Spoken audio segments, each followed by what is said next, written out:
오늘 말씀은 창세기 22장 1절부터 19절까지인데 10절부터 14절까지 말씀 같이 보겠습니다.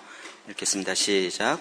손을 내밀어 칼을 잡고 그 아들을 잡으려 하니 여호와의 사자가 하늘에서부터 그를 불러 이르시되 아브라함아 아브라함아 하시는지라. 아브라함이 이르되 내가 여기 있나이다 하매 사자가 이르시되 그 아이에게 내 손을 대지 말라. 그에게 아무 일도 하지 말라. 내가 내 아들 내 독자까지도 내게 아끼지 아니하였으니 내가 이제야 내가 하나님을 경외하는 줄을 아노라. 아브라함이 눈을 들어 살펴본즉 한 순양이 뒤에 있는데 뿔이 숯불에 걸려 있는지라. 아브라함이 가서 그 순양을 가져다가 아들을 대신하여 번제로 드렸더라. 아브라함이 그 땅 이름을 여호와 이레라 하였으므로 오늘날까지 사람들이 이르기를 여호와의 산에서 준비되리라 하더라. 우리가 지금 계속 우물에 대한 이야기를 하고 있습니다. 다시 우물을 파야 됩니다. 우리 배에서 생수의 강이 흘러나게 하는 것이 하나님의 뜻이고 목적입니다. 그래서 오늘 지금 5번째로 같이 말씀을 보고 있습니다. 오늘 그 중에 희생제사로 다시 우물을 파야 됩니다. 라는 제목입니다.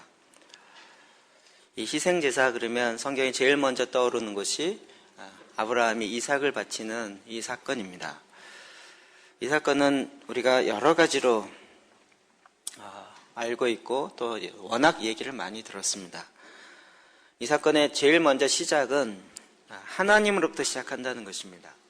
아브라함이 내가 하나님을 너무 사랑해서 내 아들 이삭을 바쳐야 되겠다 이렇게 간 것이 아니고 이 언약의 시작은 하나님으로부터 된 것입니다. 22장 2절 봅시다. 시작. 여호와께서 이르시되 내 아들 내 사랑하는 독자 이삭을 데리고 모리아 땅으로 가서 내가 내게 일러준 한 산 거기서 그를 번제로 드리라. 아멘. 우리가 이 본문 잘 알기 때문에 보통 이제 믿음의 시련, 믿음의 테스트다 이렇게 이야기를 많이 합니다. 근데 믿음의 테스트라고 보기에는 너무 독특한 게 많습니다. 왜냐하면 하나님께서 아브라함에게 내 몸에서 난 씨, 그러니까 이스마엘도 아니고 다른 몸종의 아들도 아니고 내가 약속의 언약의 자녀를 주겠다라고 이야기했고 그 자녀를 통하여 하늘의 별처럼 바다의 모래처럼 셀 수 없게 많게 하겠다라고 약속했습니다. 근데 그 약속해서 낳은 아들, 그 아들을 하나님께 바쳐라. 이 단지 믿음의 시련만으로 끝나지 않는 더 깊은 정말 깊은 우물이 있다는 것을 오늘 본문을 통해서 저희가 다시 알기를 원합니다. 하나님께서 왜 이런 그냥 단지 아브라함의 믿음이 정말 나를 사랑하는지 아들을 사랑하는지 내가 테스트해 보리라 라는 그 정도 수준에서만이 아니라 하나님이 이 메시지 가운데 우리 가운데 주고자 하는 하나님의 놀라운 그 숨은 뜻이 있다는 것이죠. 하나님이 우리가 이 희생 제사를 드려야 된다 이러면 우리가 갖는 이 왜곡되어진 생각들이 좀 먼저 떠오릅니다. 제사를 드려야 되는가 보다. 희생 제사, 희생 제물을 드려라. 그러면 그동안 전통적인 교회나 부흥회에서 희생 제물을 바쳐라 이 얘기는 헌금을 많이 해라 이런 쪽으로 굉장히 많이 이렇게 이야기가 됐기 때문에 이게 또 무슨 헌금을 하라는 얘기인가 보다 이렇게 말하기 쉽습니다. 근데 하나님은 이 부분에 있어서 하나님께 드리는 제물이 무엇인지 또 하나님이 정말 원하는 게 무엇인지를 성경에 여러 군데 이야기하고 있습니다. 시편 40편 6, 7, 8절 봅시다. 시작. 주께서 내 귀를 통하여 내게 들려주시기를 제사와 예물을 기뻐하지 아니하시며 번제와 속죄제를 요구하지 아니하신다 하신지라. 그때 내가 말하기를 내가 왔나이다. 나를 가리켜 기록한 것이 두루마리 책에 있나이다.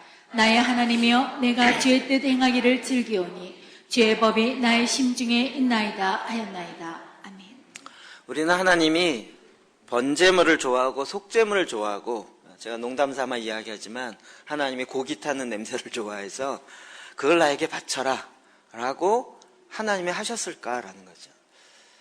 우리가 구약에 나타난 많은 동물의 제사들을 보면서 하나님이 정말 육식을 좋아하시고 고기를 좋아해서 그것도 태워서 하나님께 드리는 이걸 왜 꼭 하라 그랬을까? 하나님이 정말 번제와 속죄제에 그런 제물을 요구한, 동물의 제물을 요구하는 것인가? 근데 이 시편 말씀은 정확하게 하나님이 정말 요구하는 게 뭔지를 말하고 있습니다. 하나님이 원하시는 제사와 예물을 기뻐하지 않는다. 이 얘기는 뭐냐면 그 뒤에 나오는 그때 내가 말하기를 내가 왔나이다. 나를 가리켜 기록된 것이 두루마리 책에 있나이다. 나의 하나님이여 내가 주의 뜻 행하기를 즐기오니 주의 법이 나의 심중에 있나이다. 주님이 이렇게 제사의 제도를 넣고 동물들을 하나님께 나와서 바치라고 이야기하는 건 하나님 말씀 앞에 순종하는가, 하나님 말씀을 따라가는가에 대한 하나님의 지시사항처럼 우리에게 제시해 놓은 것입니다. 그러니까 이 제물을 드린다 이야기는 하나님이 고기를 좋아하시니까 고기를 드리자 이런 개념이 아니라 하나님 말씀 앞에 순종한다라는 거죠. 그 순종이 먼저 우선되어 있습니다. 그래서 이 시편의 저자는 내가 주의 뜻 행하기를 즐기오니 주의 법이 나의 심중에 있나이다. 주님의 법이 내 심중에 있어서 주님의 그 법, 주님의 그 뜻을 따라간다라는 거죠. 그것의 한 표로 제사, 제물을 두었던 것입니다. 근데 오늘 이 사건을 보면 하나님께서 그 아들 이삭을 하나님께 바치라.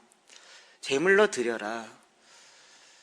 하나님이 이삭을 바치는 걸 기뻐하는 것이 아니라 이 말에 순종하는가 하는 그 마음에 하나님의 말씀을 두고 법을 두어서 그것을 행하기를 기뻐하는가 하는 것을 알기 원한다는 것입니다.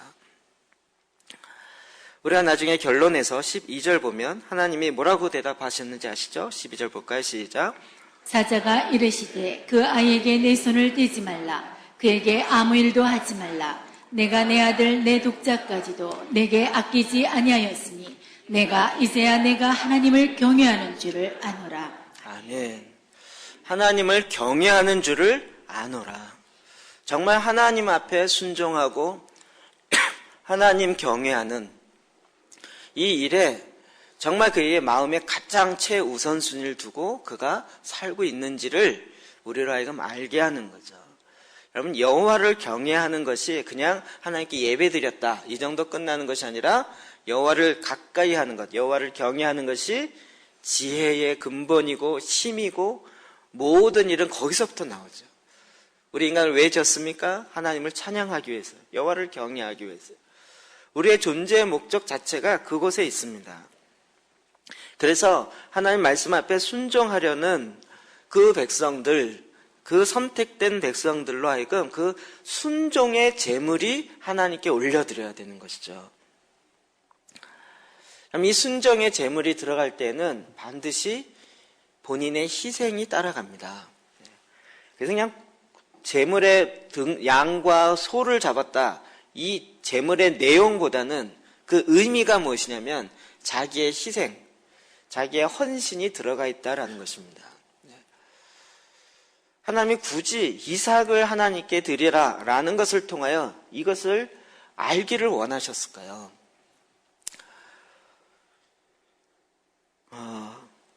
이 부흥의 역사를 보면 이런 부분들이 있는 것을 우리가 알 수 있습니다. 하나는 이런 부분입니다. 하나님은 꼭 헌신의 그 희생 제물을 통해서 일하시고 그것을 기억하시고 그것으로 인하여 많은 역사를 일어나는 부흥의 역사를 봅니다.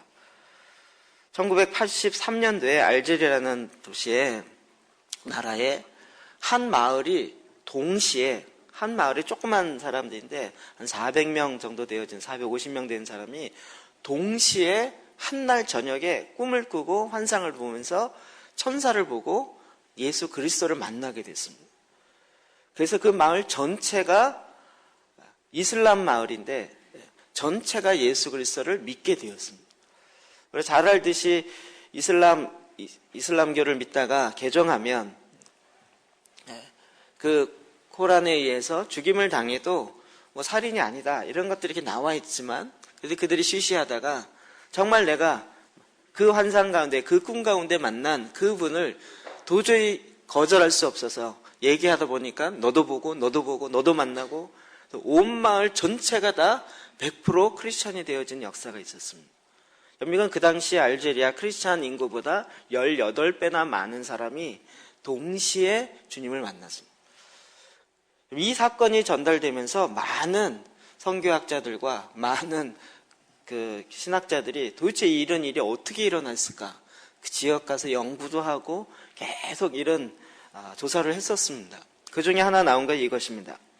1983년도에 이 사건이 일어났는데, 여러분 이건 그때로 시작해서 지금도 굉장히 많이 일어나고 있다는 거 아시죠? 이란과 이라크와 현재 IS 가운데에서도 하나님 예수님을 환상 가운데 꿈에 보고 주님 앞에 돌아오고, 그 다음에 요르단에는 그런 사람들이 훈련하는 신학교가 따로 있고, 지금 우리가 상상을 초월하는 일들이 정말 많이 일어나고 있습니다. 이런 일이 과연 어떻게 일어날까? 조사를 쭉 해보니까 약 600년 전에 1315년 6월에 스페인의 선교사가 바로 요 지역, 요 동네에서 레이몬드 럴이라는 선교사가 이곳에서 복음을 전하다가 그 모슬림에 의해서 돌에 맞아서 죽습니다. 돌에 맞아 죽습니다. 이 사건이 계속 그 땅에 선교사의 피가 흘려지면서 그 선교사의 피가 그 땅에서 계속 호소하게 돼 있죠. 이 하나님의 헌신이 그냥 선교사의 헌신이 하나님이 그냥 넘어가지 아니하시고 기억하시고 그 일을 통해서 반드시 열매를 맺게 하신다는 것입니다. 한국의 부흥에 대해서도 많은 분들이 평양대회 부흥을 이야기하지만 그 전부터 기독교에 많은 박해가 있었고 많은 순교자의 피가 흘려 있습니다. 그러면 우리나라의 역사에서 이런 것들을 잘 보관하지 못하는 것 때문에 좀 아쉽지만 제암리 사건, 이 화성입니다. 한번 가보십시오. 화성의 기념일을 거기 따로 이렇게 만들어 놨습니다. 저는 그 합정동 앞에 있는 절두산이라고 가보셨습니까? 절두산 성지. 물론 캐톨릭 성지지만 거기에서 야수교를 믿는 자들을 목 잘라서 죽여요. 그래서 아예 거기가 절두산이라고 되어 있습니다. 목을 잘랐다는 거예요. 목을 잘라서 126명인가? 뭐 이렇게. 그래서 사진부터 쫙 해서 그때 그것을 그 당시에 그대로 재현하고 있는 것이었습니다. 한국엔 굉장히 많은 순교의 피가 뿌려져 있습니다. 여러분 그 피에 하나님은 그들의 헌신과 그들의 희생 제물에 기억하시고 거기에 반드시 응답하시는 하나님이십니다.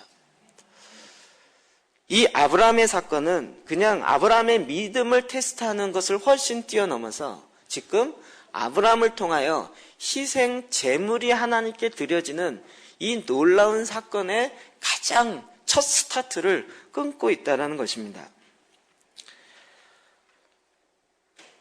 우리가 잘 알듯이 하나님의 언약을 아브라함과 맺은 언약으로부터 시작하여 그리고 사실은 아브라함과 맺은 언약에 이 사건이 굉장히 중요하게 작용되어서 그것으로부터 결국은 예수 그리스도의 십자가까지 쭉 연결되어집니다. 그리고 예수 그리스도의 십자가의 죽으심이 희생 제물로 온전히 드려짐이 그 이후에 하나님께서 오순절 사건을 통하여서 성령을 정말 소나기 내리듯이 물 붓듯이 초대교회 가운데 부으시고 그로 말미암아 오순절의 역사라고 이야기하는 어마어마한 사건이 일어나는 걸 볼 수 있습니다. 그것도 결국은 예수 그리스도의 십자가의 희생 제물로 말미암은 하나님의 부흥의 역사입니다. 우리는 지금 부흥을 굉장히 갈망하고 있고 하나님의 강력적인 역사, 하나님을 바라고 간절히 바라고 주의 얼굴을 구하는데 이 부흥의 우물이 터지기 위해서는 반드시 그 앞에 희생의 제물이 있었다라는 것을 알 수 있다는 것입니다. 여러분, 하나님은 항상 이런 희생의 제물이 있는 곳에 그 자리에 찾아오십니다. 말라기 4장 6절입니다. 시작. 그가 아버지의 마음을 자녀에게로 돌이키게 하고 자녀들의 마음을 그들의 아버지에게로 돌이키게 하리라. 아멘. 지난번에 이 본문 갖고 하나님이 축복하는 이 우물이 터지게 되는 가장 기본이 부모와 자녀의 연합, 성령으로 말미암은 연합에 대해서 말씀드린 적이 있습니다. 근데 이것에 또 한 가지 더 깊은 의미 중에 하나는 뭐냐면 하나님 아버지와 그를 믿는 자녀의 마음이 하나 되는 거예요. 그냥 육신의 아버지도 있지만 하나님 아버지가 지금 이 땅에 원하는 그 아버지의 마음이 하나님의 자녀 되어진 저와 여러분에게 임하여서 자녀의 마음과 아버지의 마음이 하나 되어지는 거예요. 그래서 자녀들의 마음을 그들의 아버지에게로 돌이키게 한다는 거죠. 하나님 아버지가 원하는 그 길로 돌이킨다는 거예요. 근데 이 일에는 반드시 희생 제물이 따라간다고요. 저는 부흥에 대해서 별로 이렇게 몰랐고 그냥 교회가 숫자적으로 뭐 건물이 많아 커지고 이런 게 부흥인가 보다 그냥 전통적으로 이렇게 생각하다가 1907년 평양 100주년 그 일과 관련돼서 일을 하다가 안 되겠다. 부흥을 좀 알아야 되겠다. 그래서 부흥에 관련된 책과 이런 것들 많이 보게 되었습니다. 그냥 저희가 봤던 거와는 정말 다른 내용이 많이 있습니다. 1904년에 웨일즈의 부흥, 1905년에 아주사의 부흥, 1906년에 인도의 부흥, 1907년에 평양 부흥. 이게 거의 코스처럼 이렇게 연년해서 나옵니다. 웨일즈 부흥 같은 경우는 여러분 그때 그 전부터 하나님이 일하셨던 사건이 있는데 웨일즈 부흥은 13년 전에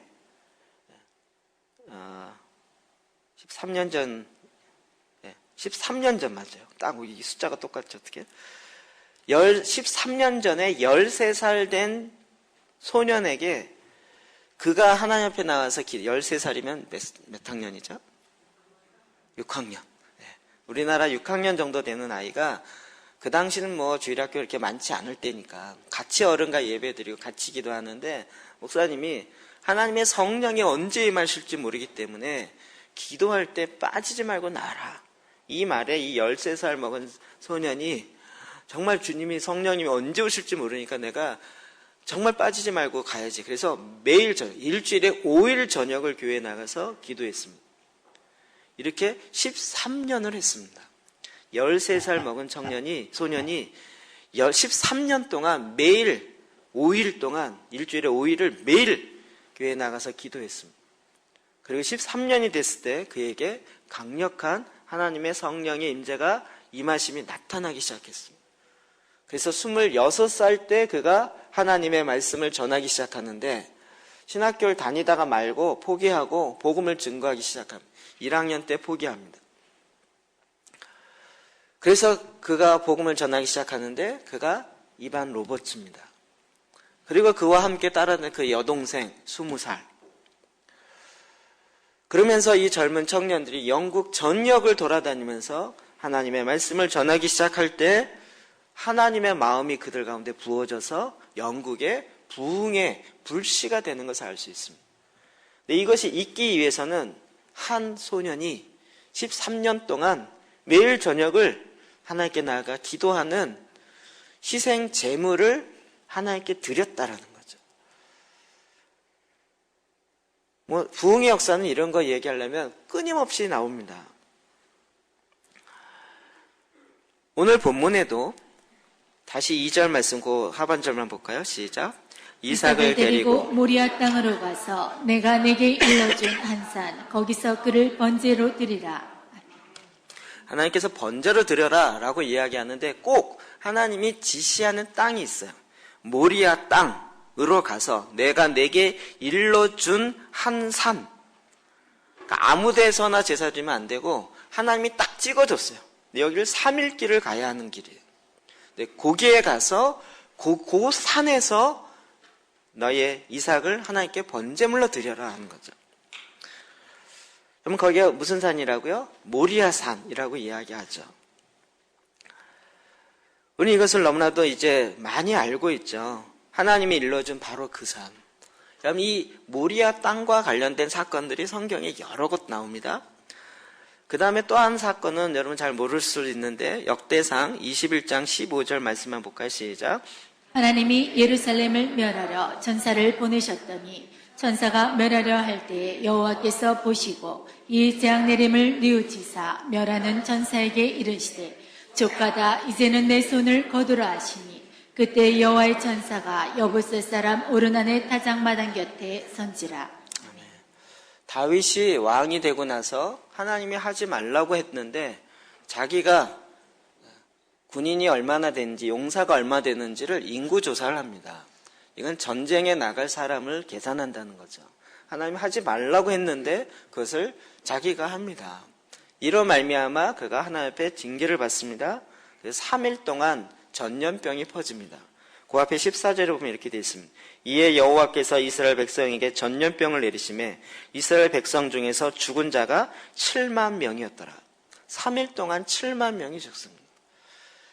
그러면서 15절 하나님이 예루살렘을 멸하러 천사를 보내셨더니 천사가 지금 하나님의 명을 받고 전염병을 통해서 멸하고 있는 거죠. 심판을 하고 있는 것입니다. 그렇게 천사가 멸하를 할 때 여호와께서 뭔가를 봤습니다. 여호와께서 보시고 이 재앙 내리심을 뉘우쳤어요. 하나님이 돌이켰어요. 뭔가를 봤는데.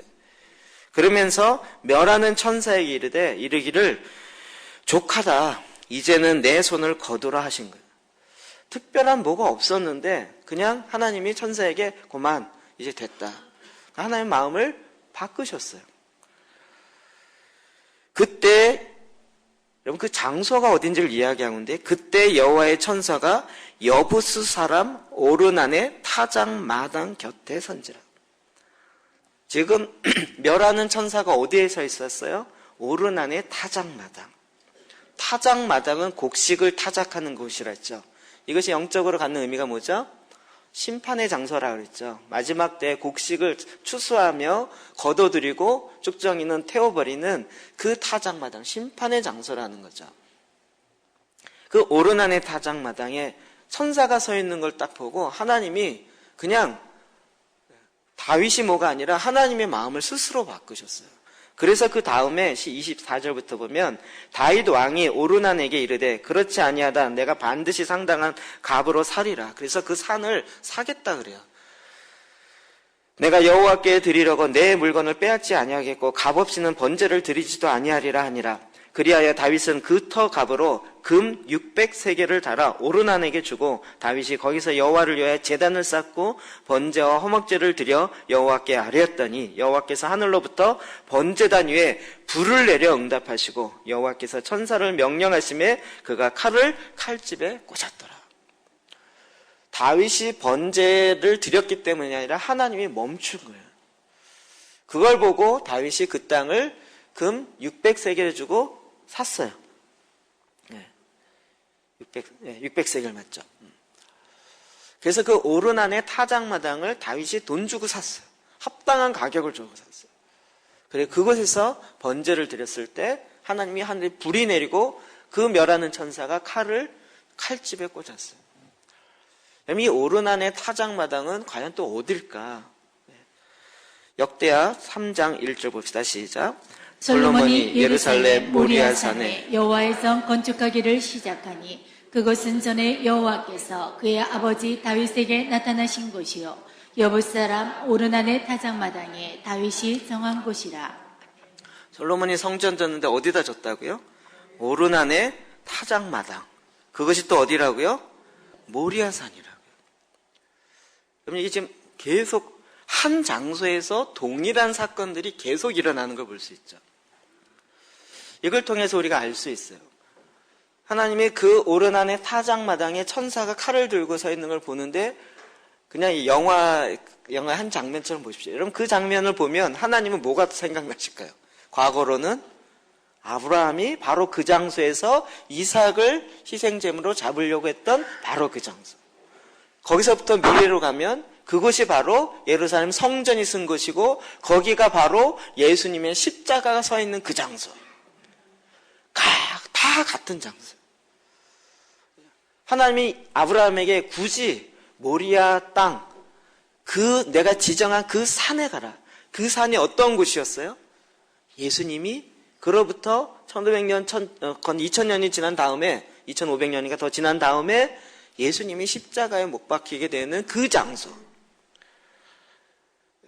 그러니까 지금 하나님은 아브라함에게 이삭을 번제물로 바쳐라 라는 것이 그냥 믿음을 테스트한다는 것을 훨씬 뛰어넘어서 어떻게 보면 아브라함의 예언적 행동이 나오기 시작하는 거예요. 무엇이죠? 아들을 희생의 제물로 바치는, 여러분 그 사건의 첫 번째 모형이 바로 아브라함의 이삭을 바치는 사건이라는 거예요. 여러분 그 희생의 제물이 결국 아브라함으로 하여금 언약 백성의 첫 시작이 나오게 된 것이고, 예수 그리스도의 십자가로 말미암아 이제는 둘째 아담 혹은 마지막 아담, 살려주는 영으로, 이제는 사는 영이 아니라 살려주는 영으로 살아가는 새로운 종족을 만들어내게 되는 하나님의 역사가 이루어지는 것이죠. 근데 이 두 사건 다 공통점은 무엇입니까? 아들을 제물로 드린다는, 희생제물, 아들을 드리자라는 이야기가 아니죠. 희생의 제물, 헌신의 자리가 있었다라는 것입니다. 여러분, 이 예루살렘 성전을 다 짓고 나서 솔로몬이 하나님께 일천번제를 드립니다. 그리고 거기서 기도합니다. 그 기도하는 내용이 역대하 6장에 나오고, 기도하고 나서 응답받은 내용이 7장에 나오죠. 그래서 우리가 잘 아는 역대하 7장 14절. 만일 내 백성이 뭐죠? 악한 길에서 떠나. 갑자기 멍해지네요. 그 유명한 7장 14절이 이 솔로몬 성전과 관련이 나오죠. 자, 그가 기도할 때 어떻게 기도하는가? 6장 21절 봅시다. 시작. 주의 종과 주의 백성 이스라엘이 이곳을 향하여 기도할 때 주는 그 간구함을 들으시되 주께서 계신 곳 하늘에서 들으시고 들으시사 사하여 주옵소서.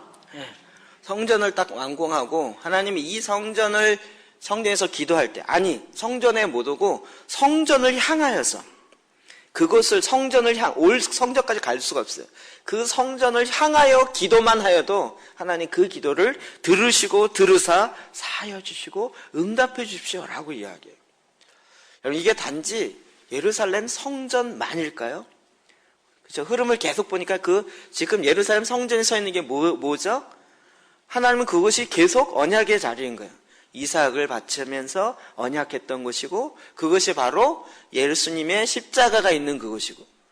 그러니까 성전을 바라보고 기도한다는 얘기는 또 다른 의미는 뭘까요?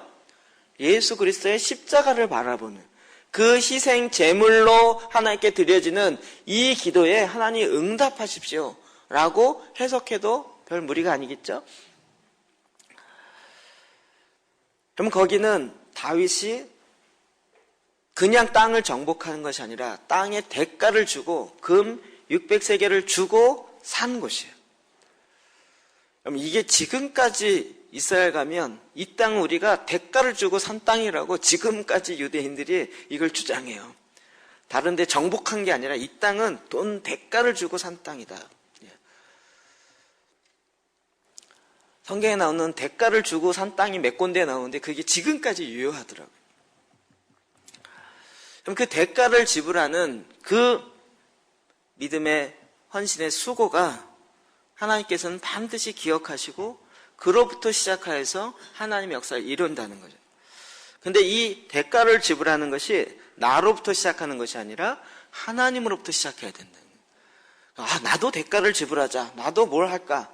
이렇게 해서 나도 이렇게 가기 시작하면 이게 사람에게 보이려거나 종교적 열심이 되는데, 그게 아니라 하나님이 우리에게 제시하는 것이 있어요. 우리가 주님을 따라갈 때 주님이 우리에게 제시하는 게 있어요. 주님이 제시하는 걸 우리가 그걸 온전히 순종하면 되는데, 주님이 제시하는 건 들으려고도 않고 하려고 하지도 않고 그냥 내 생각대로 내 마음대로 주님 내가 이걸 드리겠습니다 이렇게 가는 건 아주 어렸을 때는 야 착하다 기특하다 그러지만 이제 점점 커갔을 때는 너는 뭘 몰라도 한창 모르는구나 이렇게 나오는 거죠. 주님이 우리에게 알려주세요. 너무나도 쉬운 얘기는 이겁니다. 마태복음 16장 24절 시작. 예수께서 제자들에게 이르시되 누구든지 나를 따라오려거든 자기를 부인하고 자기 십자가를 지고 나를 따를 것이니라. 예수님을 믿는 건 예수님을 따른다는 것입니다. 예수님을 따르려면, 예수님을 믿으려면 어떻게 하라고요? 자기를 부인하고 자기 십자가를 지고 나를 따를 거예요. 이 십자가를 진다는 이야기가 이삭부터 다시 보면 아브라함이 이삭을 바쳤던 거예요.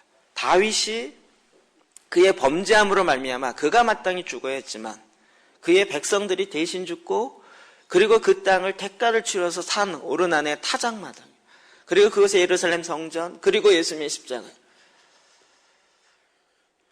자기를 부인하고 자기의 생각, 자기의 방법, 자기의 평가, 자기의 대안, 이 모든 것들을 부인하고 자기 십자가를 지고, 제가 이 자기 십자가 얘기할 때마다 꼭 설명하죠. 자기가 잘못해서 다가오는 것은 십자가 아닙니다. 그거는 징벌이죠. 자기가 잘못해서 어려움 당하는 건, 자기가 막 도박 많이 했는데 집이 망했어. 그래갖고 이걸 내 십자가라, 이런 건 십자가가 아닌 거죠. 우리 자꾸 이상하게 십자가를 엉뚱하게 해석하는, 그게 아니라 주님이 우리에게 말씀, 부르심의 사명, 주님이 내가 너를 창세전에 이걸 위해 만들었다라고 얘기하는 그거예요. 내 몸에 힘든 것을 십자가라고 얘기하지 않습니다. 그 십자가를 지고 나를 따를 것이라. 이 부흥의 우물이 다시 파기 위해서 우리가 해야 될 것은 바로 이 십자가를 지고 주님을 따라가는 삶을 살아가는 거죠.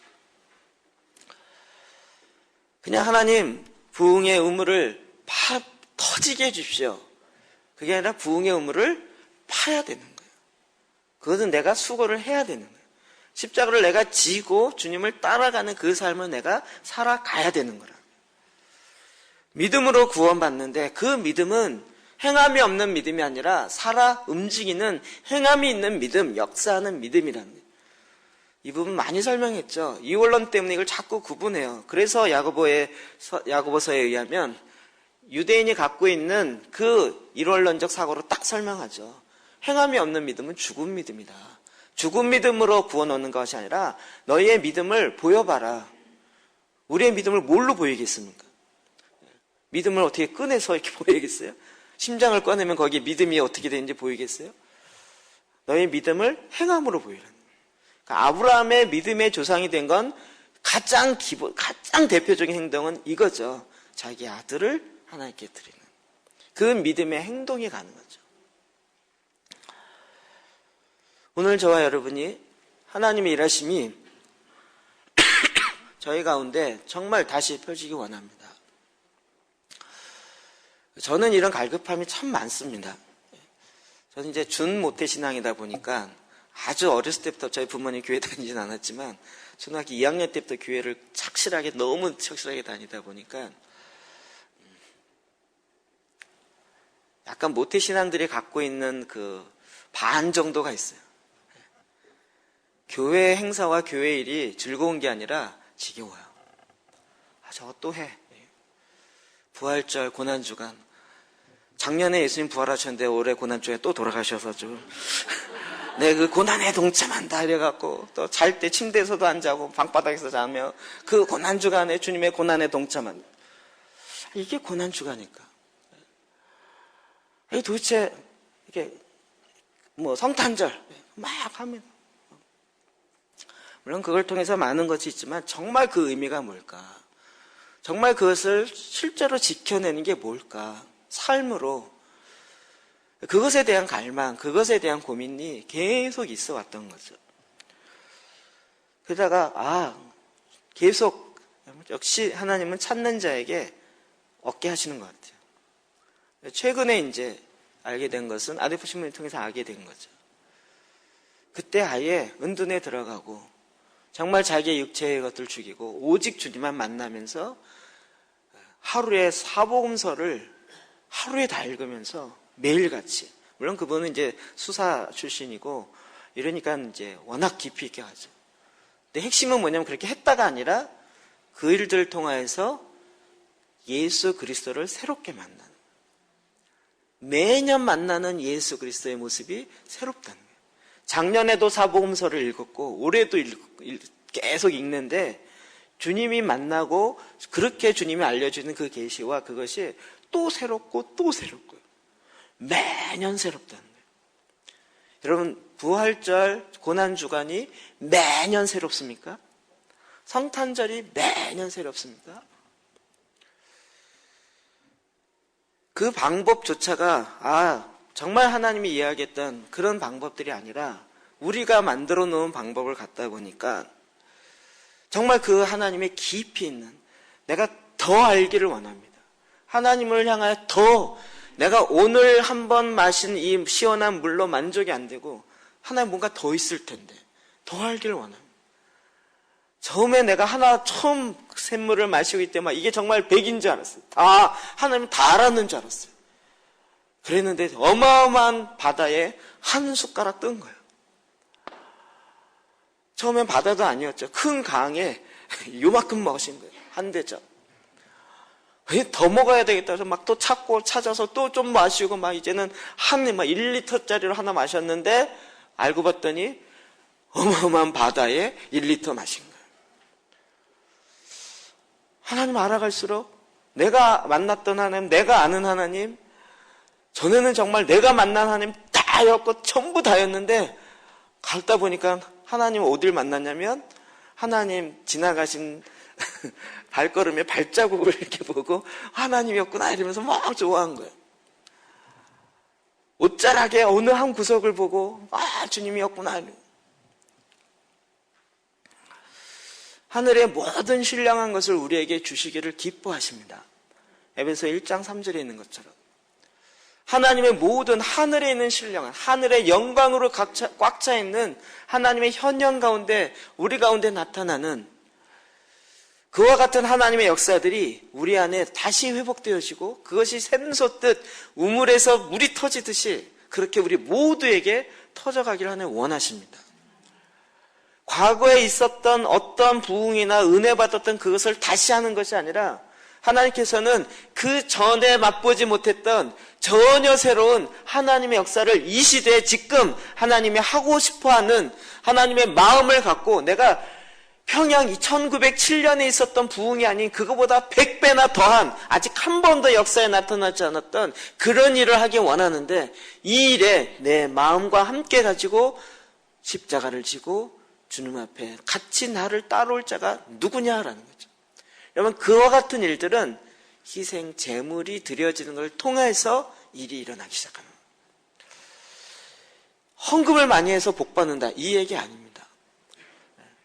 우물을 풀 때도 마찬가지입니다. 우물이 평상시에 물이 빠져 있죠. 그래서 어떡합니까? 마중물이라고 붙죠. 거기다 물을 어느 정도 부어놓고 그 다음에 펌프질을 하면 그러면서 물이 쭉쭉 올라오기 시작합니다.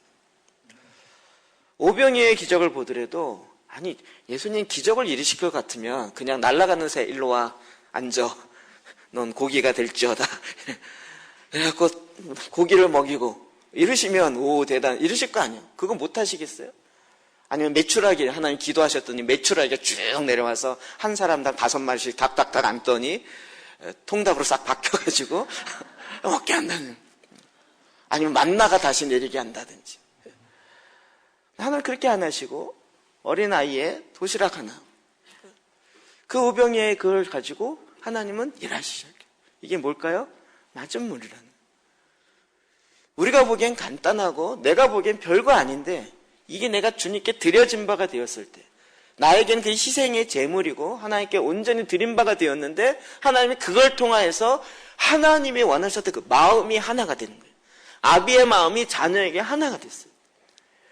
그 하나님을 향한 열정과 열망의 마음이 시대를 바꾸는 웰즈 부흥의 첫 시작이 되었다고요. 1900년도 들어오면서 1차 대전, 2차 대전이 일어나게 되는 그 세대에 하나님 그 초두에 여태까지 없었던 어마어마한 부흥의 역사가 교회사에 터지게 된 거죠. 에베소서 5장 2절 볼까요? 시작. 그리스도께서 너희를 사랑하신 것 같이 너희도 사랑 가운데서 행하라. 그는 우리를 위하여 자신을 버리사 향기로운 제물과 희생제물로 하나님께 드리셨느니라. 아멘. 희생제물을 드릴 때 마지못해서 아니라 사랑으로요. 서로 사랑하라. 예수님이 희생제물로 십자가를 지실 때 마지못해, 물론 기도하실 때 인간의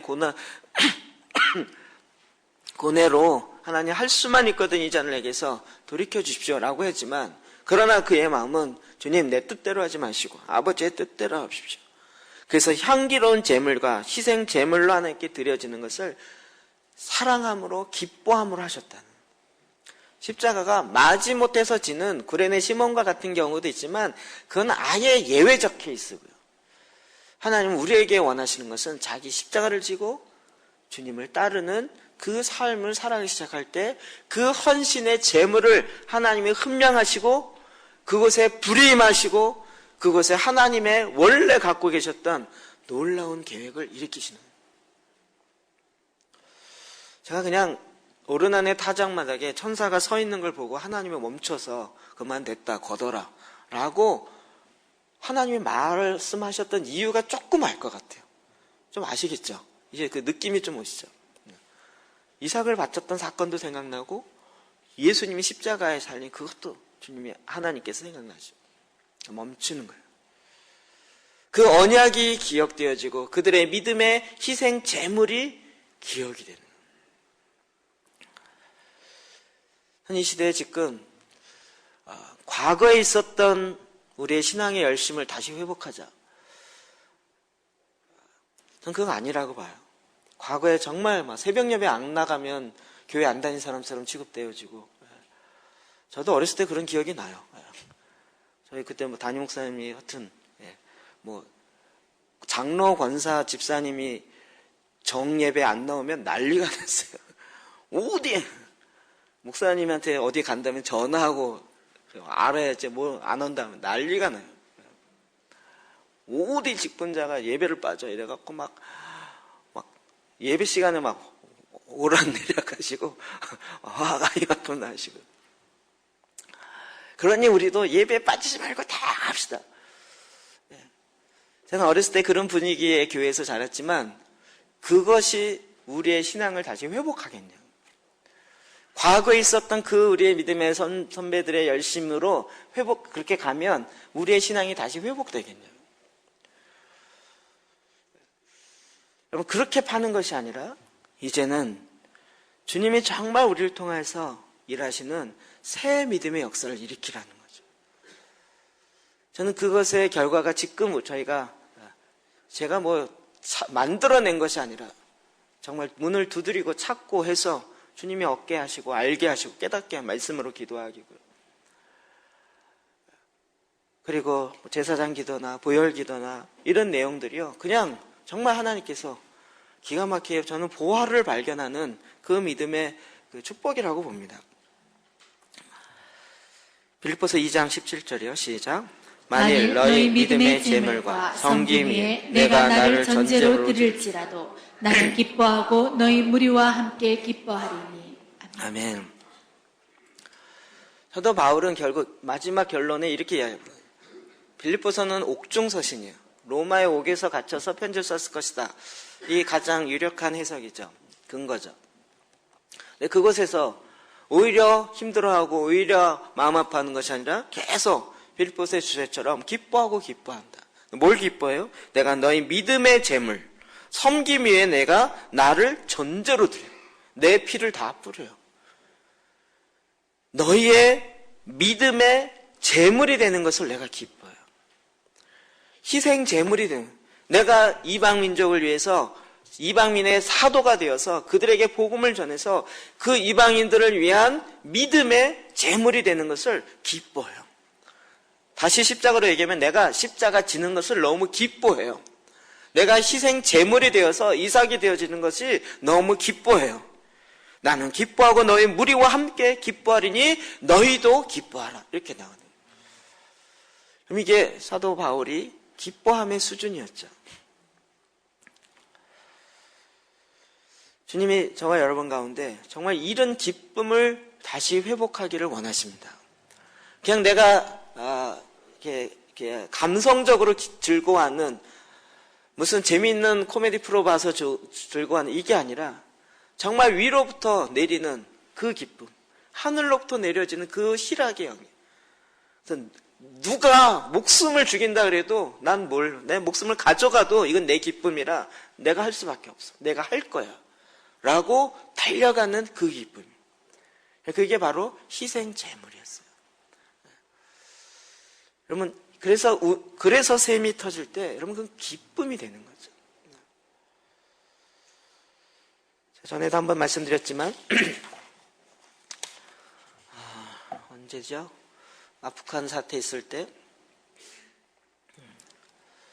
그 사건으로 인해서 정말 어마어마한 일이 한국 사회에 터졌죠.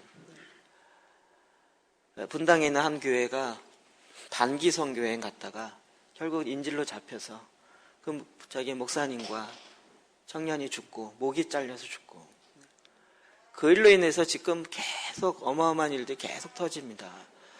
저는 그것 때문에 솔직히 별로 굉장히 기분도 안 좋았던 것도 있고 여러 가지 일이 있었지만 그러나 마음속에 굉장히 이게 뭘까 해석이 안 되는. 그러다가 어느 중보자가 하나님께 기도하면서 받은 말을 들었는데 그게 제 마음을 너무 울렸어요.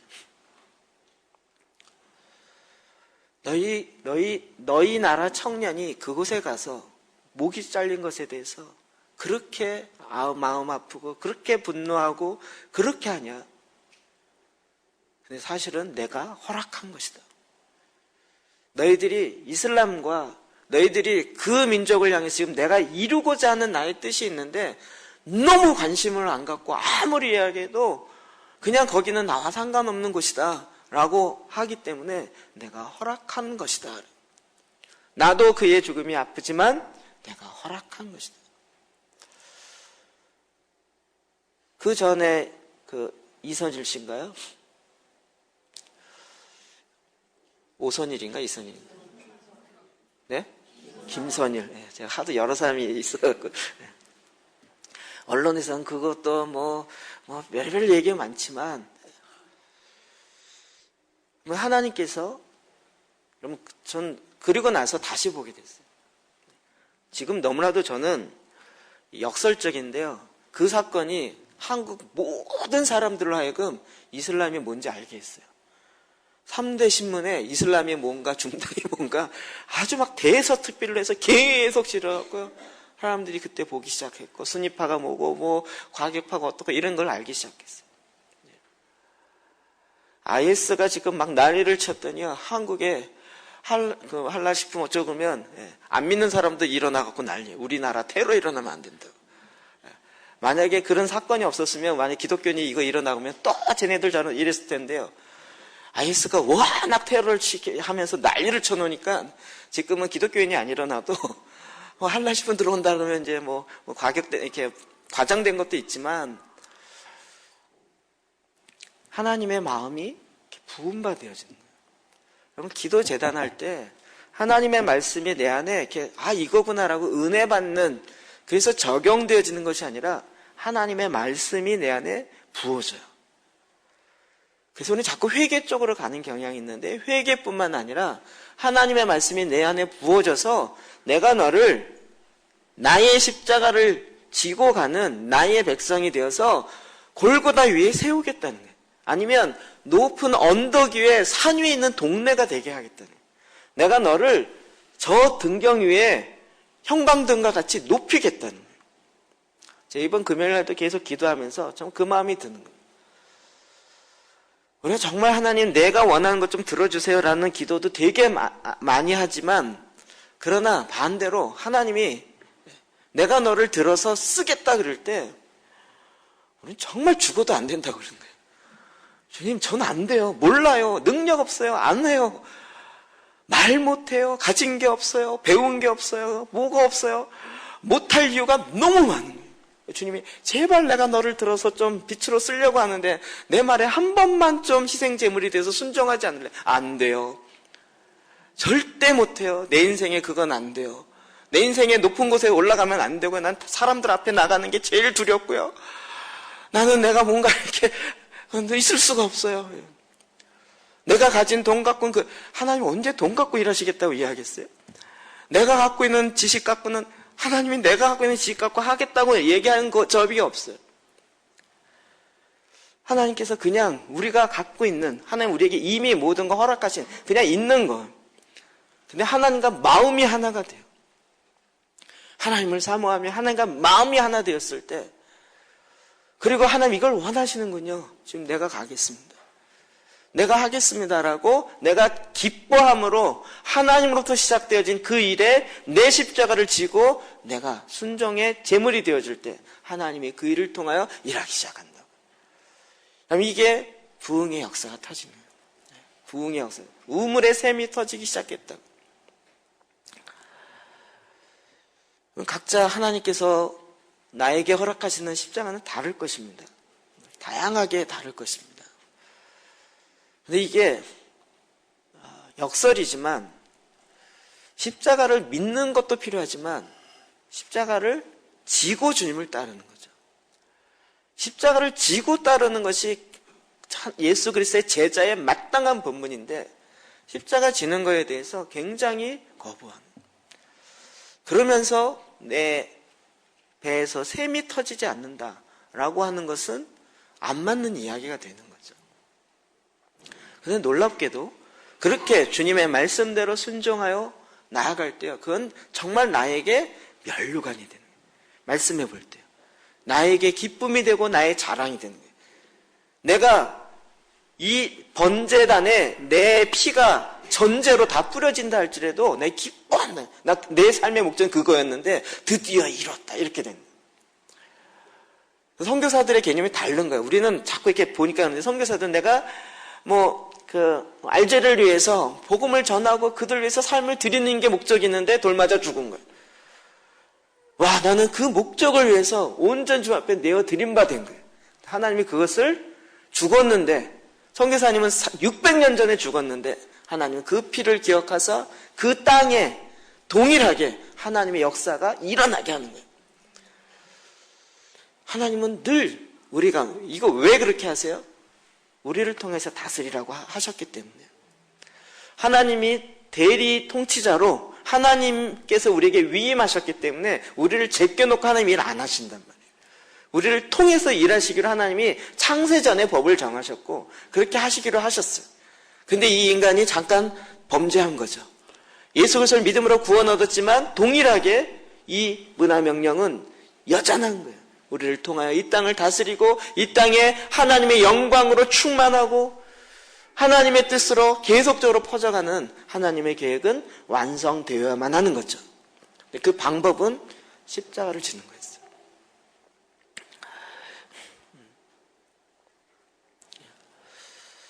이 땅에서 어떤 영광을 추구하는 것이 아니라, 그래서 오로지 주님의 그 뜻을 이루어 가는 것이 내 삶의 기쁨이 된 것이죠. 제가 이렇게 예수님의 그 마지막, 우리 지상기도의 마지막 나올 때 듣는 기도 들었다가 중요한 게 보다는 그 다음에 주님 내 뜻대로 하지 마옵시고 아버지의 뜻대로 되기를 원하나이다.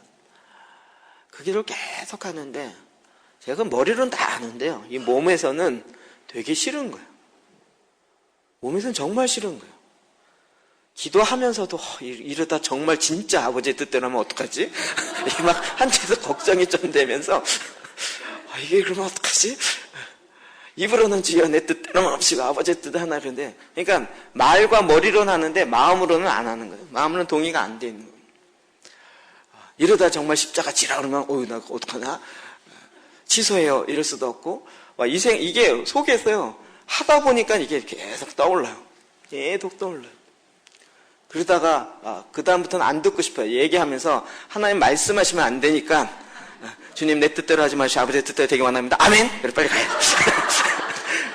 말씀하는 거 들으면 안 돼. 막 별의별 꼼수가 이 안에서 막 쏟아나기 시작.